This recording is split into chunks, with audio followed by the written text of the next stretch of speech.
Want it and enjoy it, my 8-week group coaching program for women who are ready to actually desire sex and experience pleasure is open for enrollment now through Friday, May 1st at midnight Pacific time. If you are ready to stop avoiding sex and start actually enjoying it, this program is for you. Check out the link in the show notes.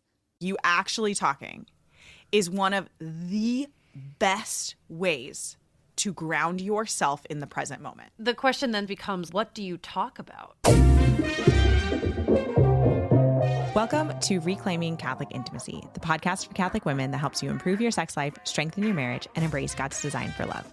My name is Ellen Holloway, and joining me today is my semi-regular co-host, Kathleen Chovanes. Pillow talk. Talking during sex. Pillow talk. Let's just be forthright here and admit that this is a little bit out of our comfort zone, particularly my comfort zone. Okay, this is a topic that we're talking about because you all wanted us to talk about it, not because we wanted to talk about it. I don't know. But it is an important thing to talk about. I was actually shocked that I hadn't addressed this on the podcast. I don't know. I've talked about talking during sex in various episodes, but I was actually surprised we didn't have an episode on talking during sex and pillow talk. Yeah. And so here's the episode. Here it is. We'll see where this goes. All right. So let's start off with the fact that talking, physically, putting words out in your mouth. I'm trying to say. From your mouth. Out from your mouth. Spouse. Communication. The verbal way. You physically, verbally, getting words out instead of just thinking them or motioning or whatever. You actually talking is one of the best ways to ground yourself in the present moment. It is extremely difficult to be talking and for your mind to wander. Unless you're reading a script, then it's pretty easy for your mind to wander and you talk. But if you are deciding the words that you are saying, it is incredibly difficult for your mind to wander. So if you are wondering about a surefire way to stop your mind from wandering during sex, strike up a conversation, chit chat the heck out of your encounter, because that will keep you grounded. Yeah, that's great advice. I think, you know what, now that you say that, I realize that's the case in retrospect. It's you can sure. I can think back to being oh yeah, I guess that does do that. That works without ever realizing it on my own. I think that's a great point. And I think the question then becomes, what do you talk about?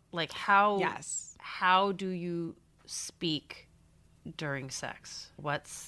So let's dive quickly into maybe what not to talk about first, and then we'll discuss some solid topics. As Kathleen and I were brainstorming this before we hit record, I was there's not necessarily any topic that is strictly off limits for conversation during sex.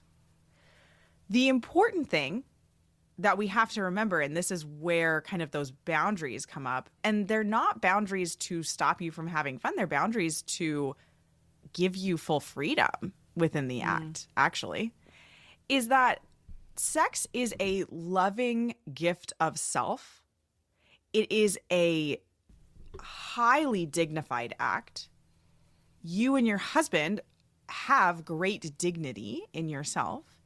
And so when we are talking during sex, it should be always upholding the dignity of the act and the dignity of the person. So therefore, words that are deemed inappropriate, that don't uphold the dignity of the act or the person, those don't make sense within the context of sex. Because sex is a beautiful, again, highly dignified act.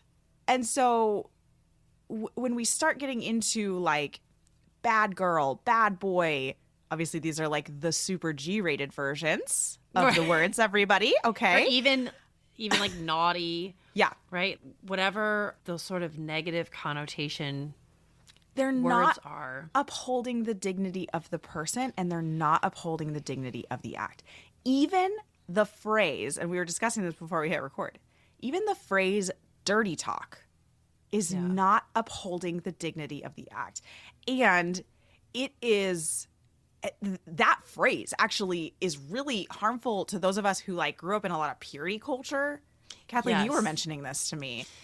Yeah, that you just think to equate sex with dirtiness, right? Like with that's the dirtier the better, right? Or like the more bad, the naughtier, right? The better in terms of sex. That's going to be really hard for anyone who has struggled with purity culture to get into, right? And it's because it's not dignified, right? Well, and the but act really it's isn't like dirty. if you've and it's not, and that's the thing, it's a lie, right? It's really just a lie of, it's just another perversion of sex. That it's, oh no, this is bad, it's naughty, but it's so good. It makes it like a temptation rather than a renewal of your sacrament. Right. When we're focusing on, oh, you're being a bad girl, you're being a naughty B word. I almost said it, and I was like, ooh, it's not how we roll on this podcast. Oh my gosh, if that had slipped off your tongue so naturally, I'd have been like, whoa, Ellen.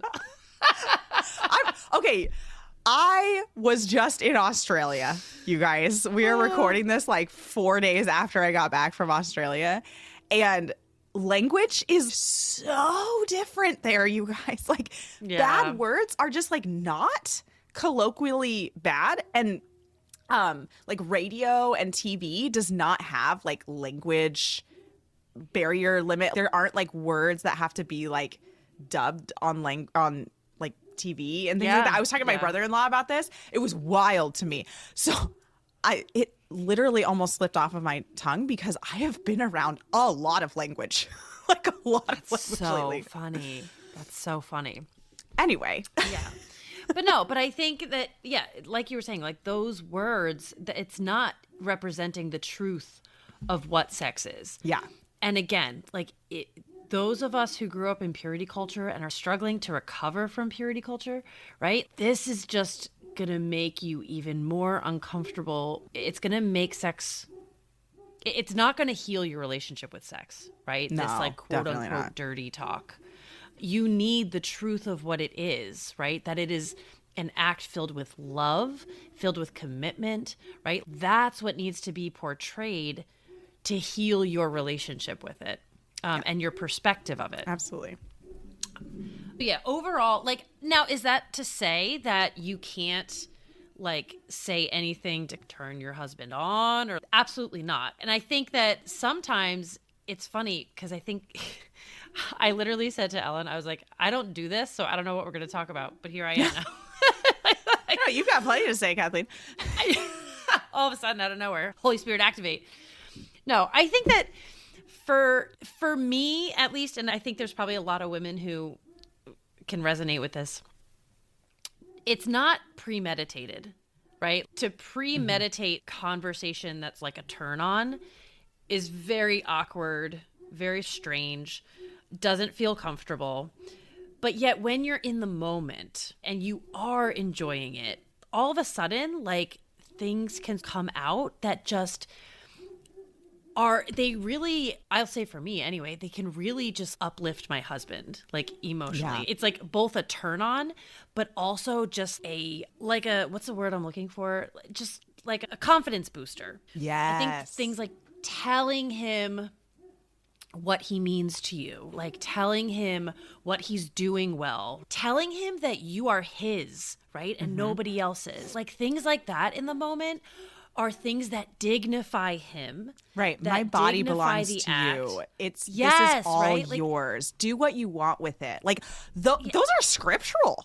1 Corinthians 7, right? My body, do what you want with my body. It's all yours. Like, those can be very exciting, very turn on. Yes. But what Kathleen is saying, this isn't a scripting type thing. Don't take that word and be like, that's what I'm going to say next time during foreplay. And don't. It doesn't work like that. Like, And that's what I think is so beautiful about it, is that it really is like something from the heart, right? Yeah. Because it's not premeditated. So I wouldn't take this, sure, you can take those things that we just said and like meditate on them yourself a little bit. But really, this isn't like we're going to tell you some lines to use. We're going to tell you, here's what's okay to say or what's good to say.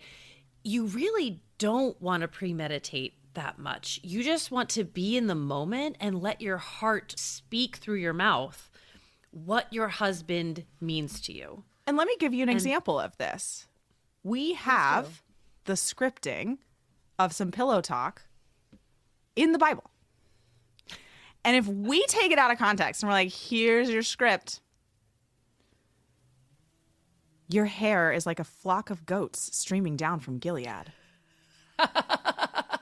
That's so weird. That's so weird. Okay, Song of Songs 5. That was Song of Songs. But I'll bet in context. In context, that was hot. That was a big turn on in context. So, oh my gosh. Yeah, like I really think that point is very important to just, this is from the heart. This is like in the moment. And then also, I think too, it's important to like, because I can do this, right? Afterward, don't then go, oh my gosh, all the things I said were silly and weird and stupid. Okay. Because you could do that with the Song of Songs, right? Did I really tell him that his hair is like a flock of goats? What a weird thing to say, right? So just know that whatever you said during Pillow Talk, the man in the Song of Songs said something weirder, okay? Oh my gosh. That's amazing. Your teeth are like a flock of ewes. Did I really say that during sex? Did I really say that? So weird. Okay, there are some weird things in the Song of Songs. There are some super weird things. But again, like within the moment. Yeah. And also within the context of the time, the historical context.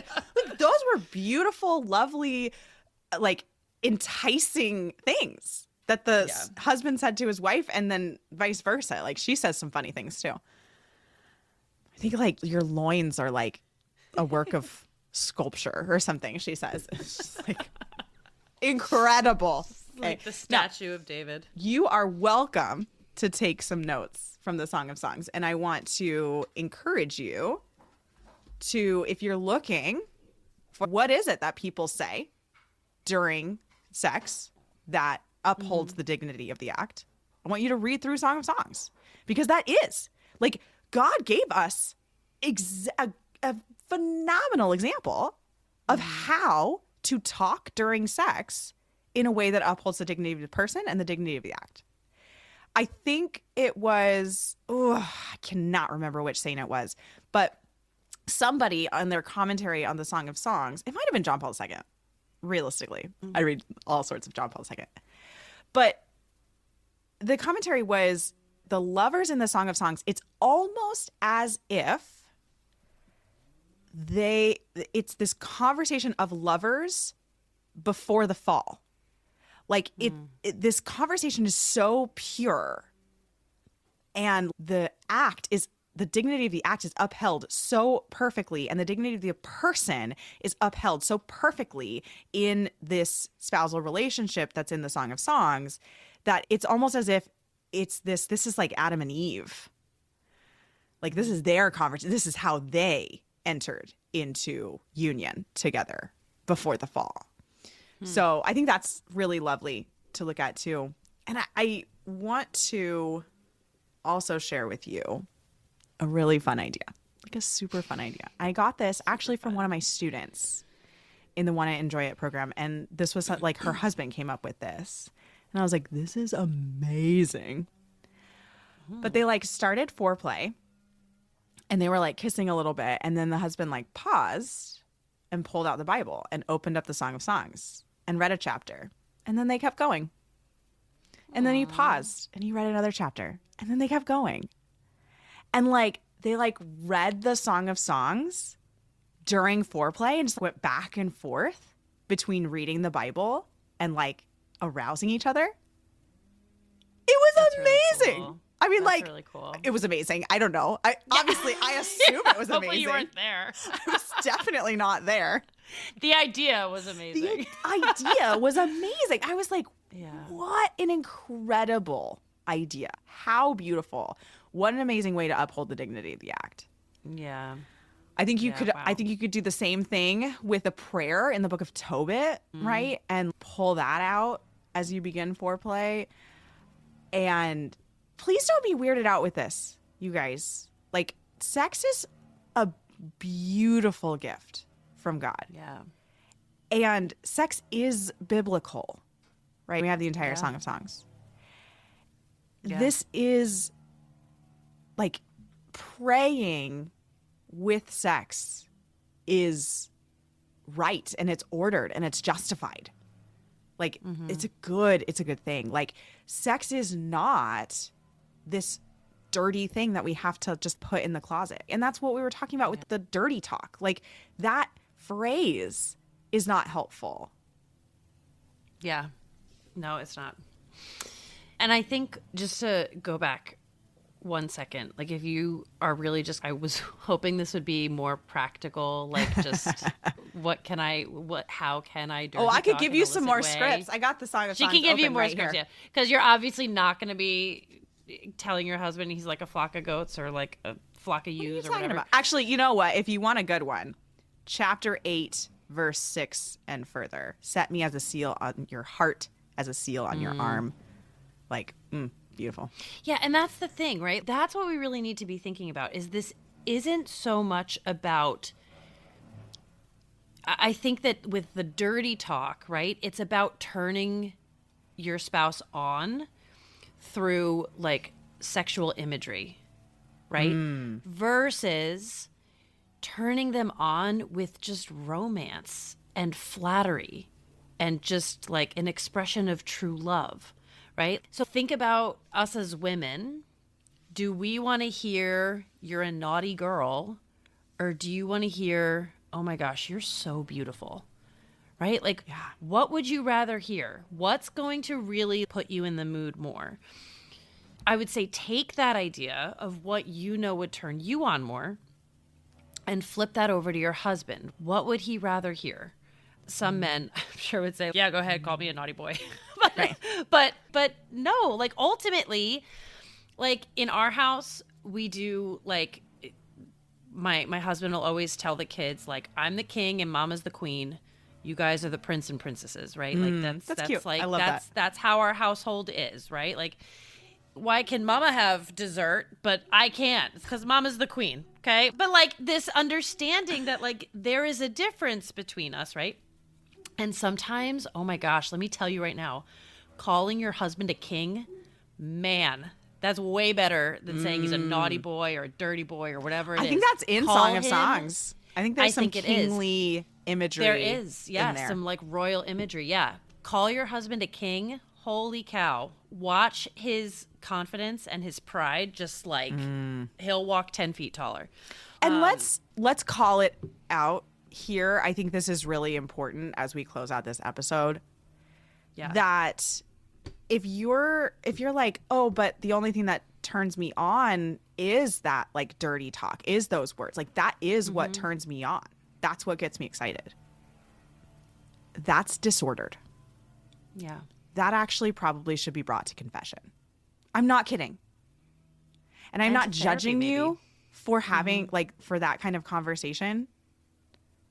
But I need you to know that it is disordered to rely on badly connotated language Yeah. to get you in the mood for the most intimate act that two human beings can have. The act in which we are able to image the triune God. It doesn't make sense, right? And so I think if you're, oh, but I need that, or my husband needs that, and that's the only way we get in the mood, I think you need to take a good hard look at that and bring that to prayer, bring that to adoration, and say, wow, Lord, untwist my mind in this area. Help me to recognize the goodness and the beauty of this act and the dignity of this act, and help me to experience turn on for this act and interest in this act in ways that are dignified instead of ways that are undignified. And I think a novena to Our Lady Undoer of Knots would be that's a good one. A really good one here if that's what you experience. But also, I think it's important to say that it's not necessarily your fault, right? Like, definitely bring it to confession, but let's also realize the fact that the devil has been working forever to twist the meaning of sex. Absolutely. Right? And we know the majority of culture sees sex as this like dirty, forbidden thing versus what it really is as an image of God. Right? Yeah, I put an That's Instagram reel out intentional. saying sex is an image of God, and you would not believe the comments that I got on radical. That is radical, right? Like, the devil has won the majority over in this sense, right?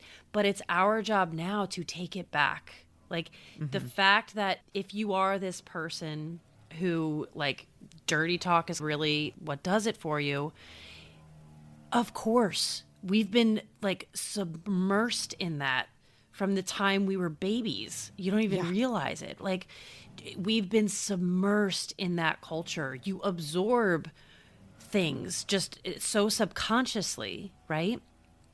So it's not like what did you do that no, I'm sure the majority of people would prefer dirty talk over like pillow talk, right? This loving, romantic pillow talk. But it doesn't change the fact that because God is the designer of sex, right? He is the creator of it. It is out of order with his intention for it, right? Absolutely. That's what we mean by disordered.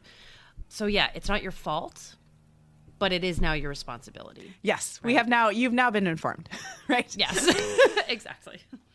Oh man. But yeah, I'm telling you, Song of Songs, like, we have a script. That's what's up. It's gorgeous. It's in there. It's if incredible. And just to entice you a little bit more, I want you to go open up your Bible to Song of Songs, chapter 5, verse 14. And I'm going to leave you with that. I'm not going to tell you what it is. You got to go look it up. It's a good one. Cliffhanger.